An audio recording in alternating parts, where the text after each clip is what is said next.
Shalom, shalom, bonjour à tous, bonsoir à tous. J'espère que tout le monde va bien et je vous souhaite la bienvenue à notre émission de témoignage. Va et raconte ce que j'ai fait pour toi. L'histoire de cet homme de Dieu, de ce jeune Camerounais à l'époque que le diable a voulu faire son élément, dont le diable a voulu faire son élément, son enfant. Le diable l'a utilisé et la main de Dieu s'est manifestée. Le Seigneur l'a délivré. Partageons cette émission, ce témoignage qui va édifier plus d'une personne, qui fera du bien à quelqu'un, de la puissance de Dieu. Beaucoup comprendront. Ce témoignage met en exergue la puissance de Dieu. Je vais prier au nom de Jésus. Je prie que l'onction de Dieu descende. Saint-Esprit, cette œuvre, c'est ton œuvre. C'est une inspiration qui vient du trône de la grâce. Je prie au nom de Jésus que tout soit trempé dans le Saint-Esprit, dans le sang de Jésus, les appareils, le réseau, ta servante que je suis, tous qui vont écouter, utilise ce témoignage, Seigneur, pour libérer les captifs des ténèbres à la lumière, pour faire du bien aux hommes et aux femmes, pour délivrer les familles, pour donner l'espoir à quelqu'un, pour restaurer un cœur brisé, pour délivrer, Seigneur mon Dieu, quelqu'un qui est en prison dans les ténèbres, qui est sous une captivité quelconque. Dans le nom de Jésus, je dis Amen, Amen, Amen. Alléluia. Partageons encore l'émission.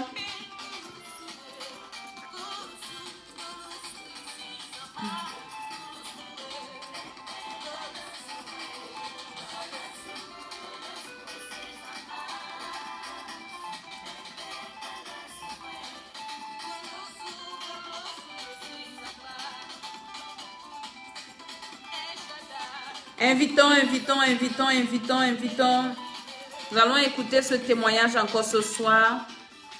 Un témoignage qui a changé des millions de vies. Je dis des millions de vies dans le monde entier.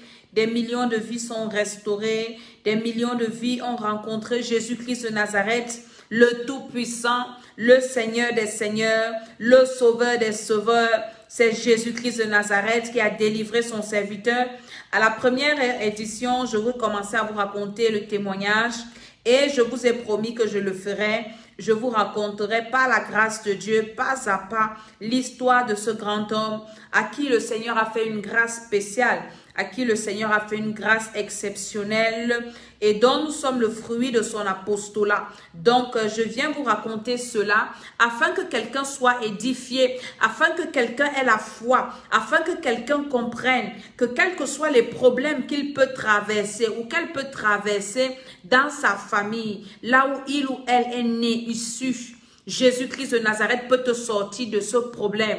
Jésus-Christ de Nazareth peut te délivrer de l'emprise des sorciers de ta famille. Il y a des personnes qui sont nées dans des familles compliquées, des familles difficiles, des familles où personne ne lève la tête. Dans ce témoignage, c'est pour te dire, quel que soit là où tu es sorti, parce que l'homme de Dieu commence son témoignage dans sa famille, parce que je disais aussi que tous les problèmes que quelqu'un peut avoir, un être humain peut avoir, commencent dans la famille, les familles où il est issu. Les problèmes ne nous tombent pas du ciel, les soucis ne nous tombent pas du ciel, les combats ne nous tombent pas du ciel. Les combats proviennent des familles dans lesquelles nous sommes sortis. C'est par là que ça commence. Toute personne qui va combattre l'ennemi en commençant à l'extérieur a raté son combat. Le combat commence dans la famille. La famille là où tu es venu. La famille qui t'a fait venir sur la terre. C'est par là que ça commence. Pendant que tu écoutes ce témoignage, partage encore. Quelqu'un sera béni. Quelqu'un sera béni. Je vais commencer par te lire l'avant-propos de ce livre. Ce livre est très riche. Ce qui se passe au Cameroun actuellement est mentionné dans ce livre. Donc, je vais te lire l'avant-propos et je reviens encore pour te rappeler ce que je t'ai dit la dernière fois. C'est très important. L'avant-propos, donc ce livre va raconter ce que j'ai fait pour toi. C'est l'histoire que vous allez lire, que vous allez écouter tout à l'heure. Donc, c'est l'histoire d'un jeune Camerounais, le docteur Martin Essomba Tchala, si vous voulez, hein, qui a servi le diable pendant plus de 10 ans. Et Jésus-Christ l'a délivré du satanisme, pas de la sorcellerie, mais du satanisme, le 22 du 2e mois 1992, le 22/02/1992, très exactement.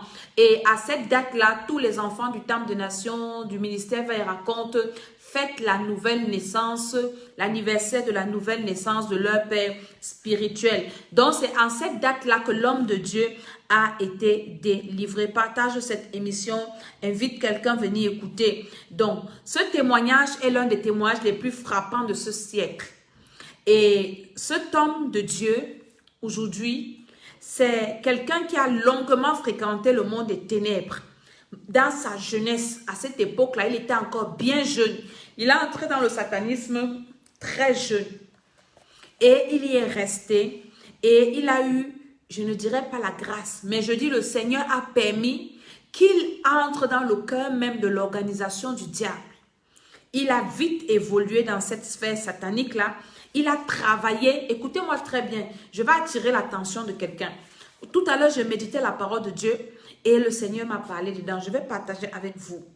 Il a travaillé pour étendre le royaume de Satan. Il a travaillé pas seulement, je ne sais pas quoi, mais pour agrandir le royaume de Satan. Toi qui es là aujourd'hui, tu es un enfant de Dieu. Est-ce que tu travailles pour étendre le royaume de Dieu? Le diable, les sorciers, les satanistes recrutent pour étendre le royaume de Satan. Donc, c'est la guerre que nous sommes en train de mener. Chaque parti veut étendre son royaume. Chaque parti va avoir plus d'adeptes. Chaque parti va avoir plus de personnes à son service. Donc, lui, il a travaillé pour étendre le royaume du diable, le royaume de Satan. C'était ça sa mission. Le royaume de Satan devait grandir. Le royaume de Satan devait évoluer. Et il a travaillé pour ça. Mais c'est au travers de cet homme que le Seigneur Jésus-Christ a démontré qu'il était le Tout-Puissant. Et je bénis le Seigneur parce qu'il est encore en train de délivrer d'autres ex-satanistes qui sont en train de témoigner aujourd'hui. Jésus-Christ dans sa préséance est omniscient, omniprésent. Il a la sagesse, il est la sagesse incarnée. Il peut permettre à quelqu'un d'entrer dans le royaume des ténèbres pour aller voir comment ça se passe et après il t'accorde la grâce de sortir. Mais je ne t'encourage pas à aller flirter avec le diable disant que oui, Dieu a délivré le docteur, Dieu a délivré d'autres ex-satanistes. Moi aussi, je m'en vais tenter le diable, je m'en vais dans le satanisme, après je vais sortir. Tu n'es pas sûr que tu vas t'en sortir. Donc, fais attention, chacun a sa grâce. Donc, ces hommes de Dieu qui ont fait le satanisme, ces femmes, et que le Seigneur a récupéré, c'est une grâce et chacun a sa grâce. Donc, tu ne dois pas aller flirter avec le diable. Donc, Jésus-Christ a donc démontré qu'il était le Tout-Puissant, le seul vrai Dieu qui délivre, le sauveur des pécheurs. J'utilise souvent ce livre pour dire à quelqu'un, par exemple, qui a besoin de délivrance. Il y a des gens qui ont des problèmes de délivrance sérieux et qui se demandent, est-ce que Seigneur, tu vas me délivrer? Mon ami, assieds-toi un peu. Écoute un peu cette histoire que je vais te relater. Un homme qui était avec le diable, qui avait des démons. Nous allons arriver à la partie de l'initiation. Les démons dans son corps. Je ne sais pas combien de myriades de démons. Il a fait des pactes avec le diable. Il a bu le sang humain. Jésus-Christ l'a délivré. Ce ne sont pas les petits démons, Marie de nuit, qui te dérangent là, que Jésus-Christ ne peut pas enlever dans ton corps. Ce livre est là pour te donner la foi. Et quand tu pries, tu dis au Seigneur, si tu as délivré ton serviteur, le docteur Martin Tchala, Seigneur, tu vas me délivrer aussi. Tu vas me guérir aussi. Tu vas me libérer aussi. Alors pendant que tu es, vous avez dit qu'on va prier pendant ce... C'est-à-dire que c'est une émission de témoignages et de prière. Ce livre va nous donner des sujets de prière et nous allons prier. Je veux que tu ouvres ta bouche là où tu es, avant qu'on ne continue, et que tu dises à Dieu, Seigneur, si tu as délivré ton serviteur, tu vas aussi me délivrer. Si tu as délivré ton serviteur de la sorcellerie, des griffes du diable, ce n'est pas mon petit cas-ci qui peut te dépasser, Seigneur. Mes petits problèmes-ci ne peuvent pas te dépasser. Ma petite souffrance-ci, comparativement à quelqu'un qui a mangé sur la table du diable. Seigneur, je sais que tu vas me libérer. Au nom de Jésus, je dis Amen, Amen, Amen. Donc le Seigneur a démontré sa puissance en le délivrant. Et en sauvant ce monsieur, en délivrant cet homme, le Seigneur a épargné le Cameroun et l'Afrique centrale d'un grand malheur. Parce que quand vous lisez ce livre, il a écrit dedans, il avait une mission. Ce qui se passe au Nozo, au Cameroun là, ce n'est pas un projet d'aujourd'hui. Satan avait le projet si depuis. Et c'était l'homme de Dieu, le docteur Tchala, qui avait la mission d'accomplir cette mission, cette sale besoin au Cameroun, livrer le Cameroun. Vous savez que depuis des années, le Cameroun est sur le tableau noir du diable. Il veut détruire ce pays. Et c'est lui, un jeune Camerounais à l'époque, que Satan avait choisi pour mettre le feu dans le Cameroun. Il voulait installer un temple diabolique souterrain dans le sous-sol camerounais. C'est ce que ceux qui sont au nord-ouest là sont en train de vouloir faire. Mais Jésus-Christ a vaincu. Jésus-Christ ne permettra pas, comme il n'a pas permis que ce homme ne réussisse à cette mission diabolique. Il avait cette mission-là d'installer ce temple dans le sous-sol du Cameroun pour détruire l'Afrique centrale, pour détruire le Cameroun. Alléluia. Donc, à partir de l'année 1981, alors que l'homme de Dieu était encore très jeune, le diable avait réussi à l'utiliser à un niveau supérieur du satanisme. Et c'est par son entremise que le malin, aussi le diable, s'était assuré un accès direct au Cameroun et à toute l'Afrique centrale, voire tout le continent. Donc, c'était lui, il était l'ambassadeur, je ne sais pas quel est le mot que je peux utiliser. Il était la porte ouverte. C'était au travers de lui. Je vais vous dire quelque chose. Le diable n'est pas omniscient. Le diable n'est pas omniprésent. Le diable n'est pas omnipotent. Il ne peut pas être partout au même moment. Il ne peut pas être partout à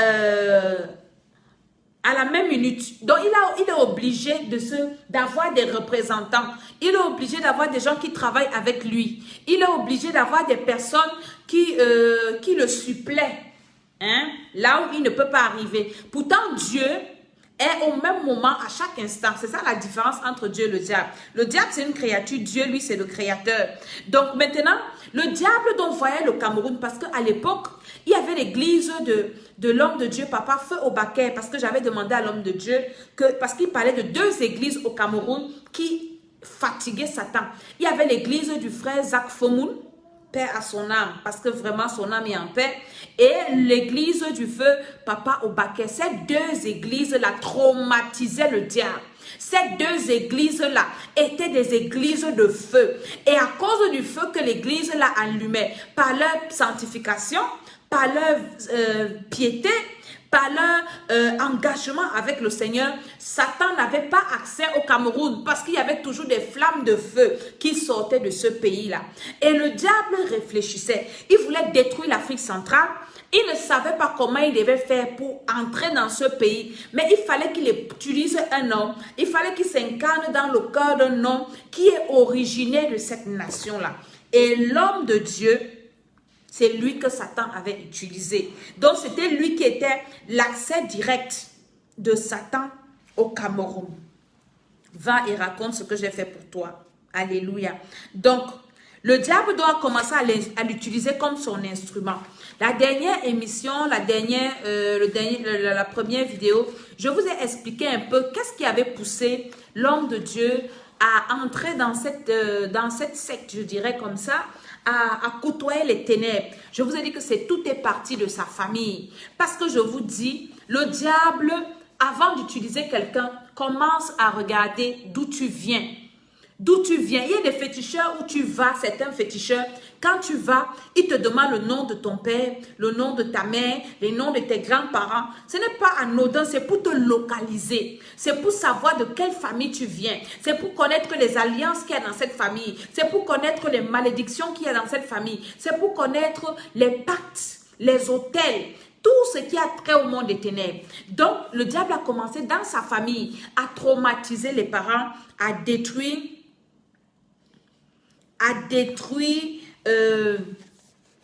la cohésion familiale, à détruire la paix, la stabilité sociale familiale. Donc, il a grandi dans une famille de souffrance. Son père avait 3 femmes. La première femme était Betty. Son père déjà était originaire. C'était un ancien cheminot qui a épousé 3 femmes au cours de sa vie. Et il était catholique, religion catholique. Il allait à la messe. Mais il allait même.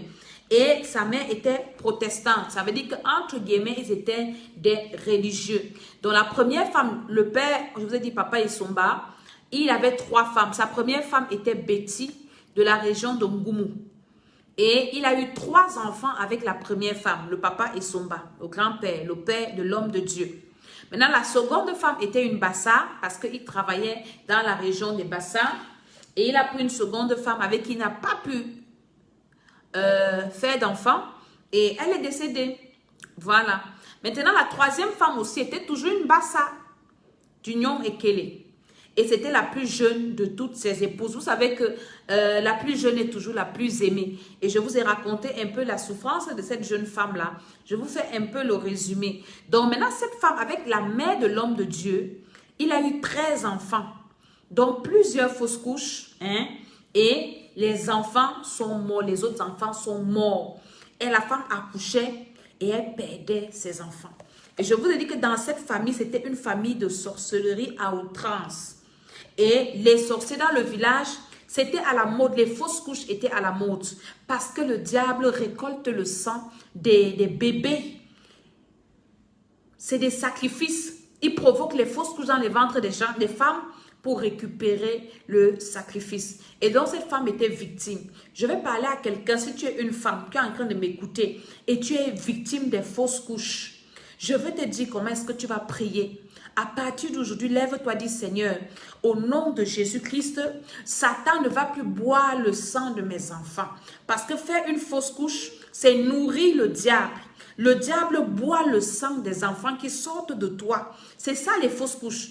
Et quand une femme n'a pas une protection, quand une femme n'est pas environnée de feu, on peut enlever un enfant dans ton ventre. On peut prendre un enfant dans ton ventre, on donne à d'autres. C'est ce qui se pratiquait dans ce village. Ce village d'un colon long, baptisé aujourd'hui une colon fiée. Ce petit village qui se vantait des grandes choses, de sorcellerie, dont leur spécialité, c'était de vendre, de boire le sang là.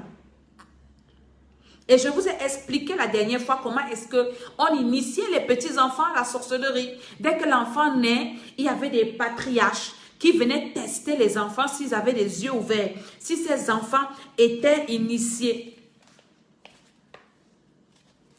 Et c'est comme ça que ça se pratiquait. Maintenant, toi, une femme qui venait en mariage dans un village comme ça, comme la maman de l'homme de Dieu, tu étais obligé pour sauver ta vie, pour défendre la vie de tes enfants, à aller féticheur sur féticheur.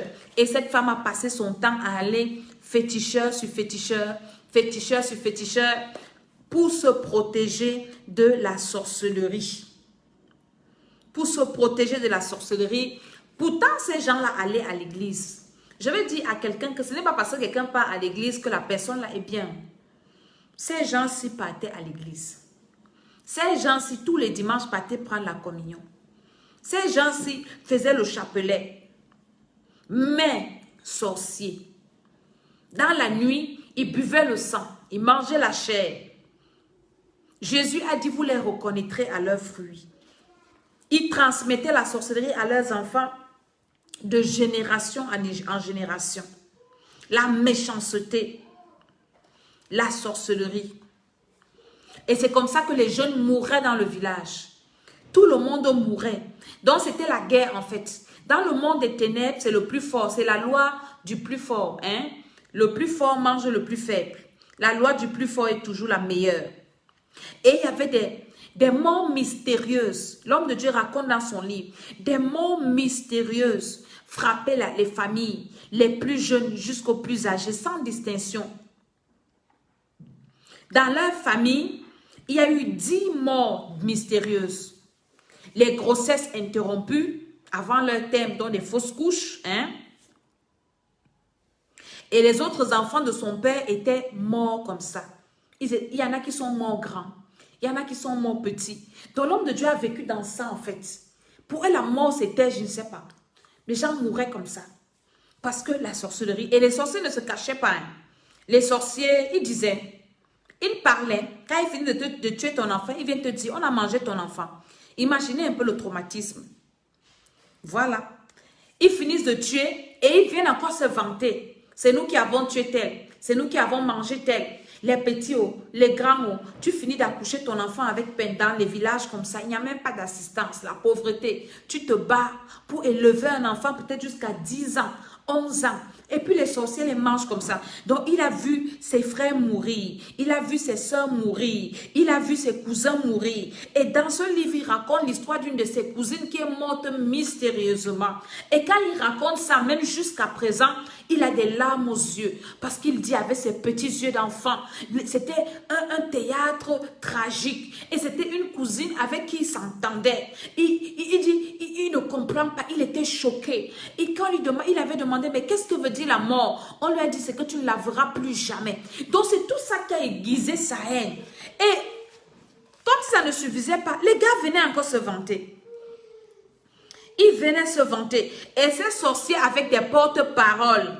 Des porte-paroles qui venaient toujours annoncer ce qu'ils avaient fait. Quand ils finissaient de faire la nuit, ils venaient en journée dire oui. Et puis, regardez un peu dans les familles. Je vais vous donner des indices. Le livre aussi, franchement, que Dieu nous bénisse. Partagez la vidéo. Il y a des personnes qui n'ont pas le Saint-Esprit, des sorciers, qui vont en sorcellerie, ils vont faire des choses là-bas. Elle revient le matin te dit, ah, cette nuit j'ai rêvé. Ah, Dieu m'a dit. Pourtant, ils viennent t'annoncer ce qu'ils ont fait en sorcellerie. Et c'est ce qui se passait, leur porte-parole. Et dans les villages, la plupart des porte-paroles se cachent toujours derrière l'alcool. Vous allez entendre que oui, c'est quand elle a déjà bu, il commence à parler des choses, mon ami. Les choses qu'il dit dans l'alcool là, c'est les choses qui sont, il faut écouter ça pour détruire. Il faut écouter ça pour envoyer le feu. Ce ne sont pas des choses anodines. Ils savent ce qu'ils sont en train de faire. Et il sait ce qu'il est en train de dire. Tu vas voir quelqu'un, oui, mon père est calme. Mais quand il boit, il bavarde beaucoup. Il commence à dire des choses. Mon frère, ton père là n'est pas calme, c'est un sorcier. Ah, ma mère ne parle pas beaucoup. Mais quand elle boit, c'est une sorcière. Pourquoi elle se cache derrière le vin? Donc, dans leur village, il y avait des porte-paroles. Et ces porte-paroles-là venaient toujours dire ce qu'ils avaient fait la nuit.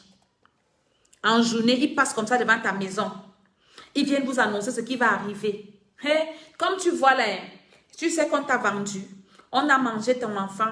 On a ceci, cela. On a ceci, cela. Et il venait voir souvent, l'homme de Dieu dit que ces porte-paroles venaient souvent voir son père pour annoncer, dévoiler le sexe et l'âge de la personne qui allait mourir. Donc, il venait déjà faire le compte rendu des réunions qu'ils avaient fait dans les ténèbres. Est-ce que vous voyez? C'est des choses qui existent encore même dans les familles aujourd'hui. C'est des choses qui traumatisent. C'est des choses qui perturbent. Et si quelqu'un ne connaît pas que Jésus-Christ de Nazareth existe et peut délivrer, à leur époque, ils ne savaient pas. Ils allaient à l'église le dimanche. Ils prenaient la communion.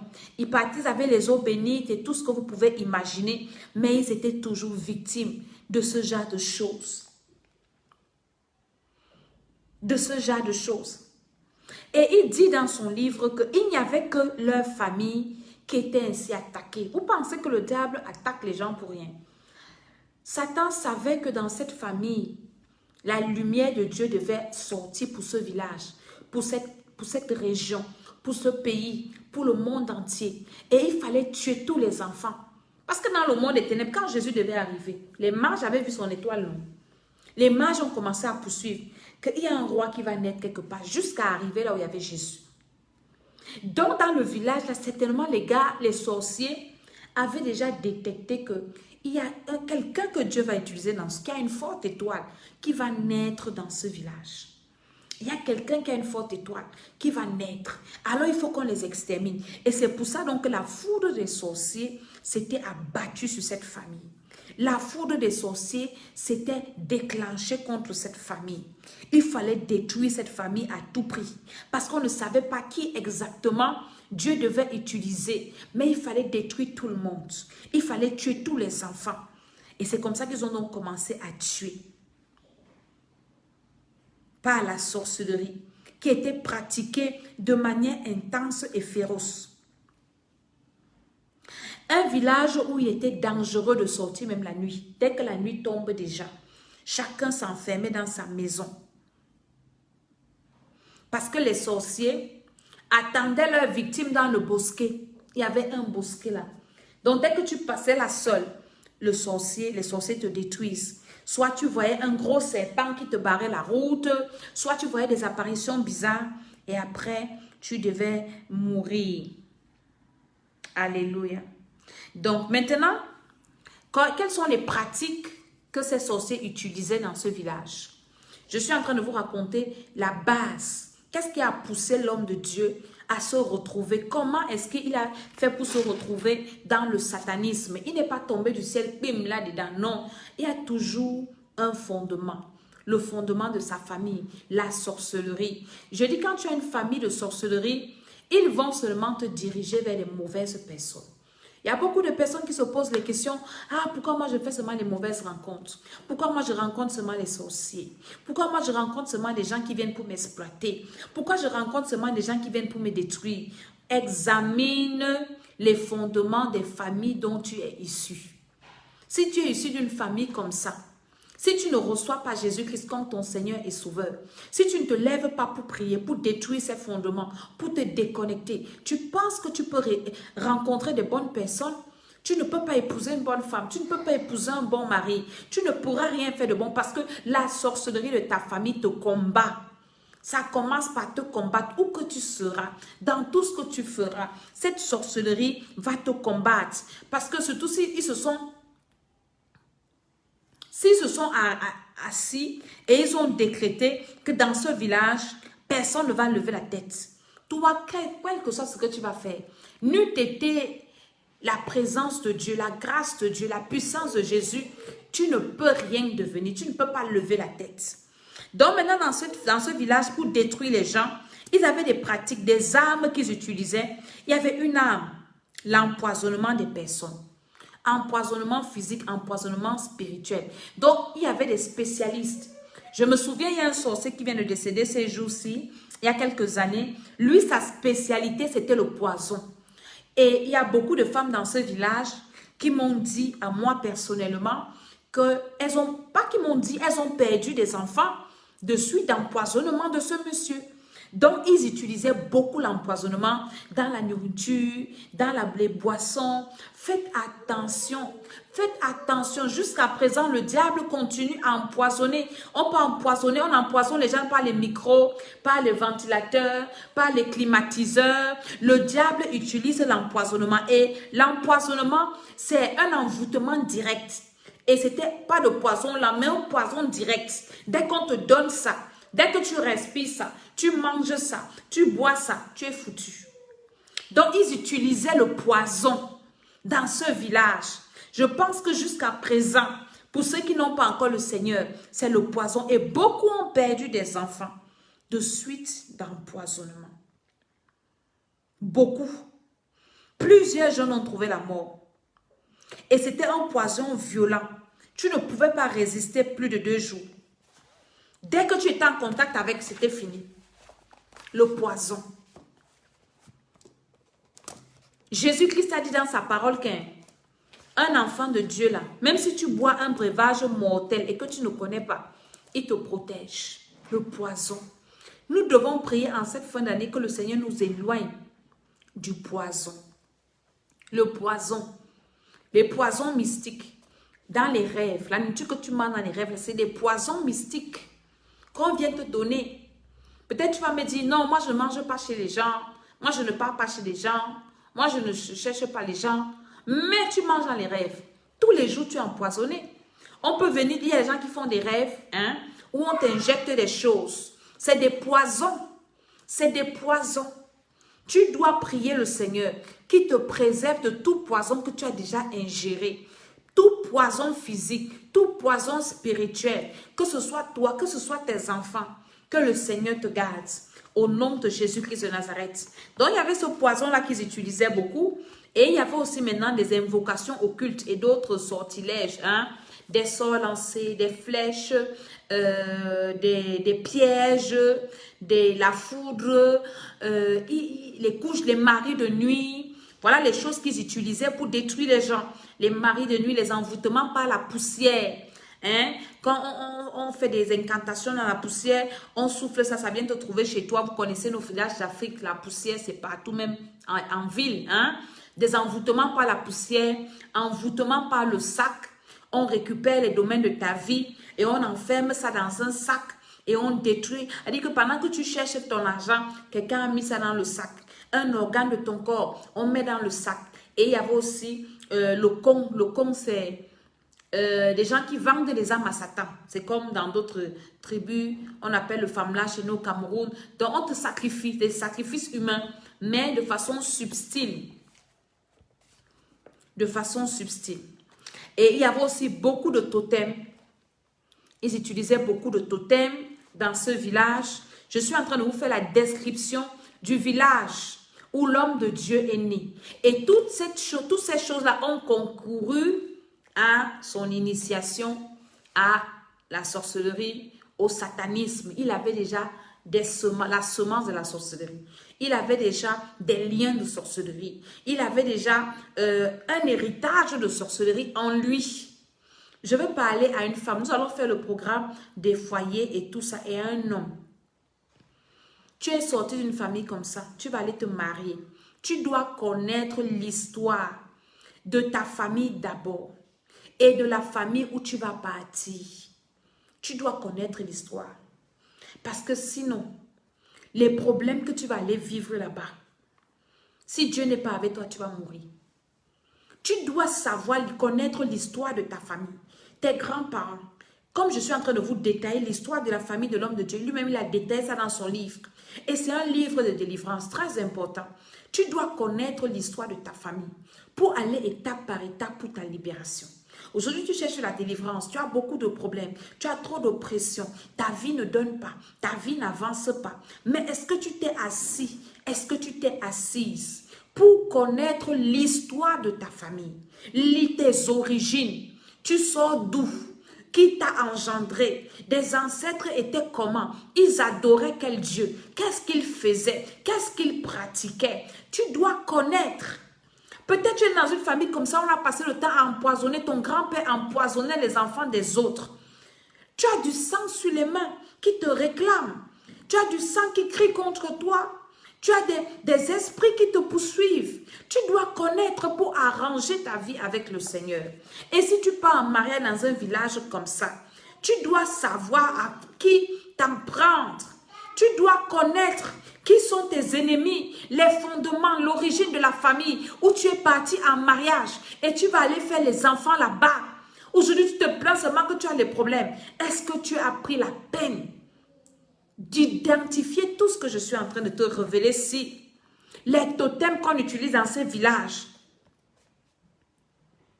La méchanceté dans ce village. Comment est-ce que les sorciers opèrent? Tu dois connaître. Dans la famille où je suis née, tu dois connaître comment les sorciers opèrent des deux côtés.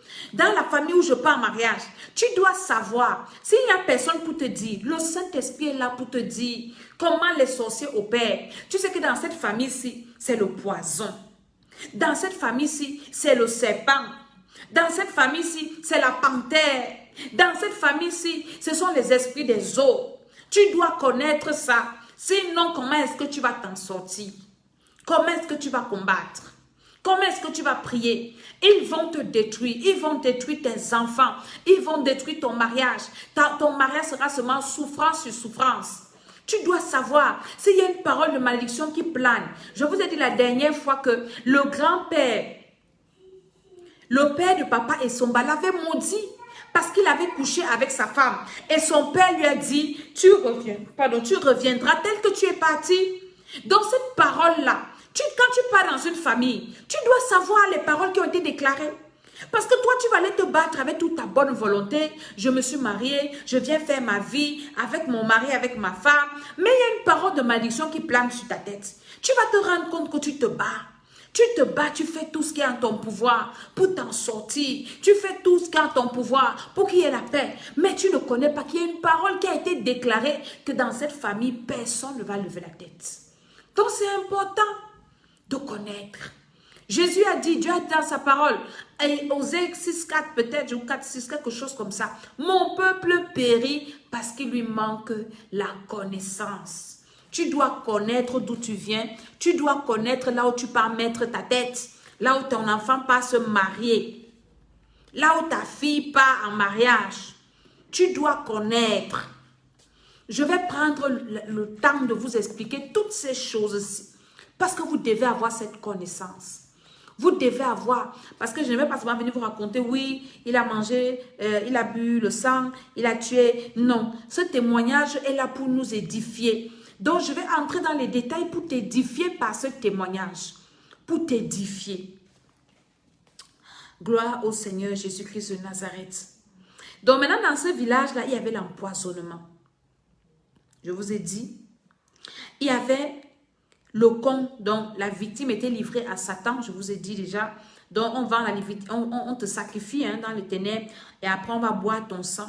Les incantations maléfiques, dont les envoûtements, les malédictions et les figurines. Les envoûtements par les figurines. Ils pratiquaient aussi beaucoup les envoûtements par les figurines. L'envoûtement par les figurines, c'est quoi?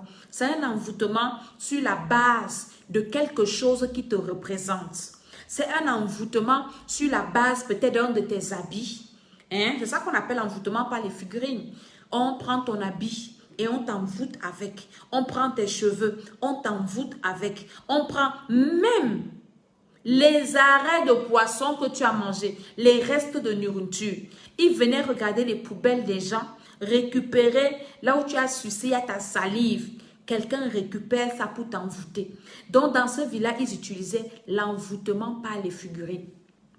J'espère que tu as noté.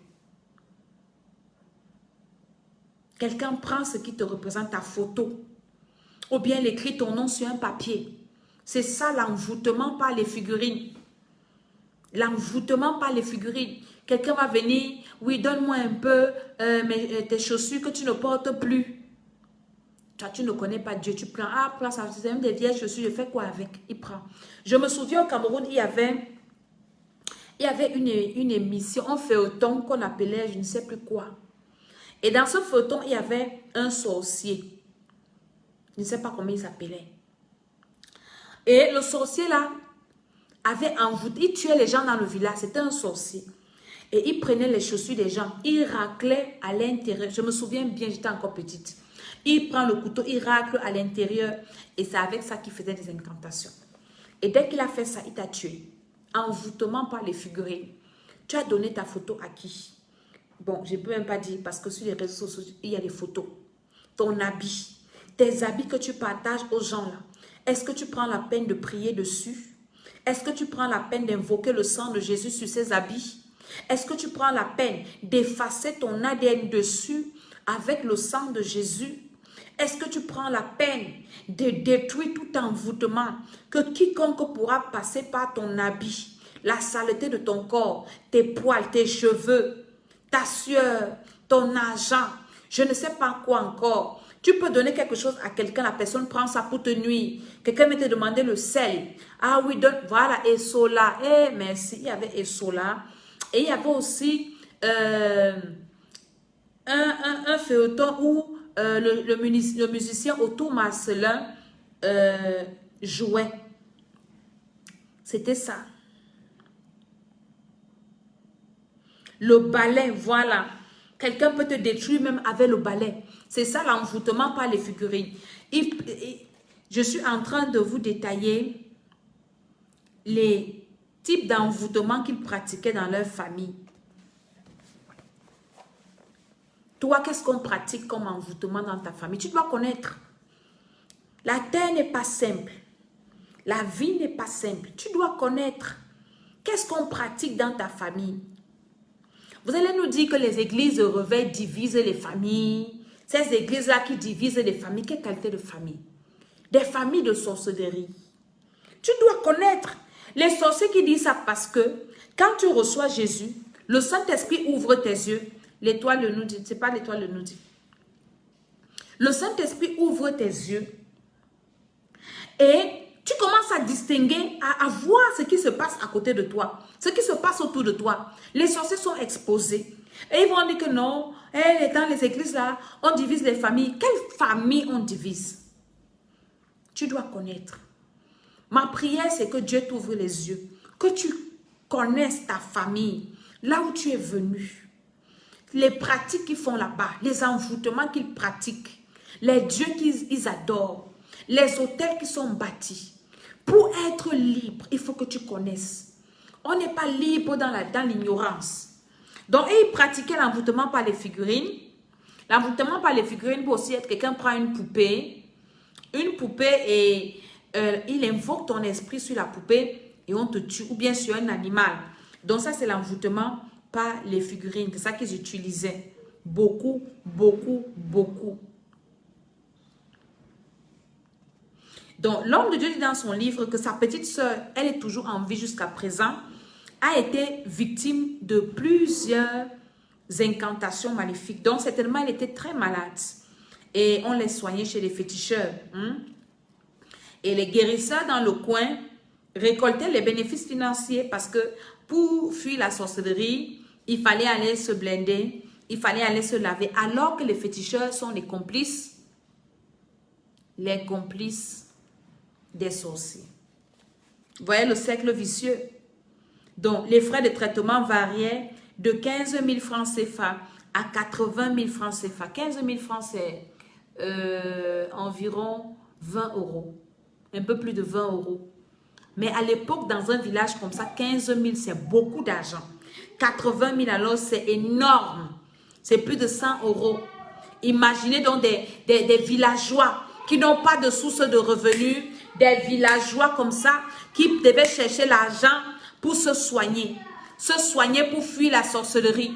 Imaginez un peu.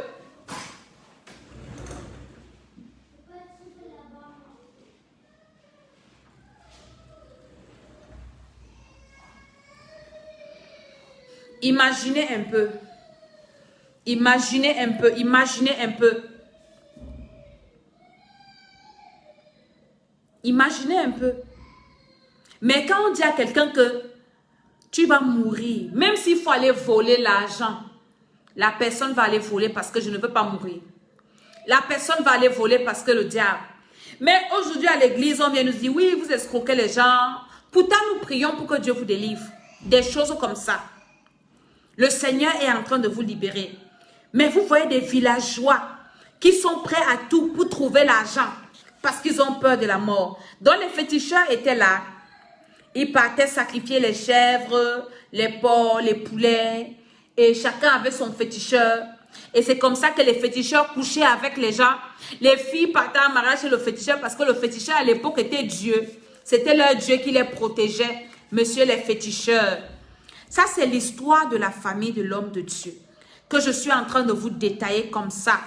Que je suis en train de vous décortiquer. Avant d'entrer dans le vif du témoignage. Parce que dans son livre, il a commencé par expliquer ce qui se passait dans sa famille.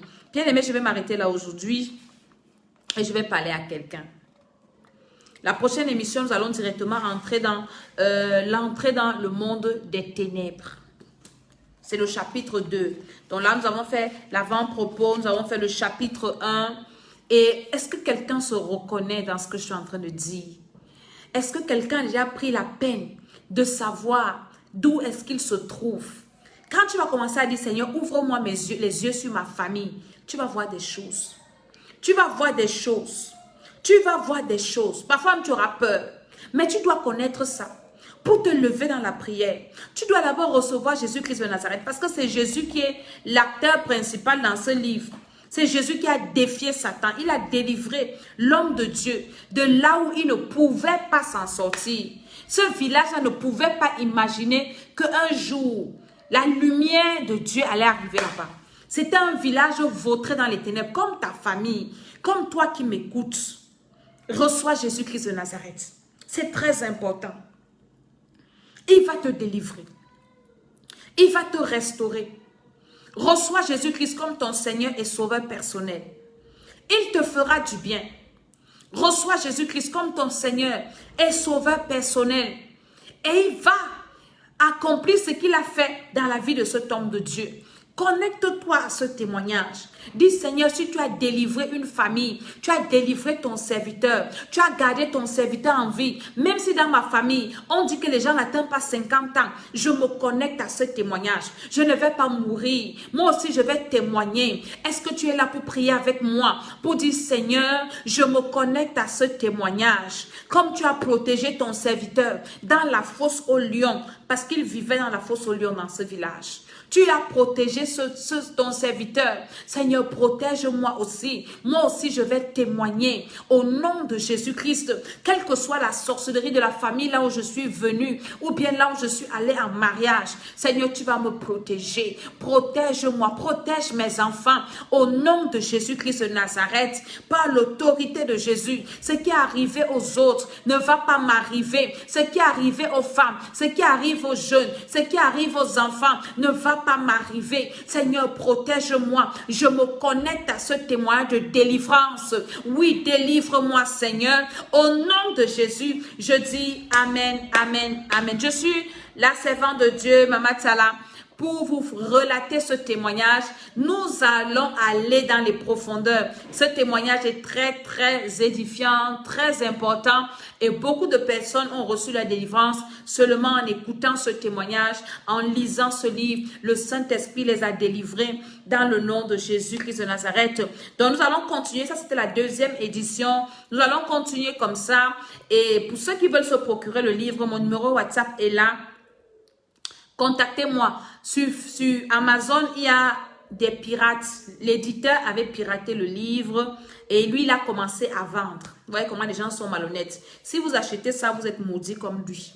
Donc, ceux qui veulent le livre, vous nous contactez. Et à Paris, nous vendons également ce livre. C'est un livre très, très important. Que le Seigneur vous bénisse, que le Seigneur vous fasse du bien, que le Seigneur vous restaure, que le Seigneur vous délivre, quel que soit votre problème de délivrance. Si vous faites la sorcellerie, Jésus-Christ peut vous délivrer. Il a délivré son serviteur du satanisme, qui est plus compliqué que la sorcellerie. Même si tu es un sorcier conscient, tu peux être délivré, n'aie pas honte, n'aie pas peur, ne crains pas. Jésus peut te délivrer. L'homme de Dieu aussi, il a fait des choses abominables, mais le Seigneur l'a délivré. Donc je prie pour toi que le Seigneur te garde. Tu ne mourras pas au nom de Jésus. Partage cette émission et envoie-les à des personnes que tu connais, à tes amis, à tes ennemis. Le Seigneur te fera du bien. À partir de la semaine prochaine, nous commençons le dernier programme de l'école d'Esther. Inscrivez-vous massivement. Nous prions pour les foyers. Nous prions pour ceux qui veulent se marier. Nous prions pour ceux qui veulent la délivrance. Dieu a assigné des limites à chaque serviteur. Tu as besoin de la délivrance. Ne néglige pas ta vie spirituelle. Nous prions pour les enfants. Regardez ce qui se passe aujourd'hui au Cameroun avec les enfants. Je vous ai dit, prions pour nos enfants. C'est très, très important. Donc, inscrivez-vous à ces programmes. Que le Seigneur vous bénisse. À très, très bientôt. À demain pour la prière matinale. Soyez connectés. Au nom de Jésus, je dis Amen, Amen, Amen.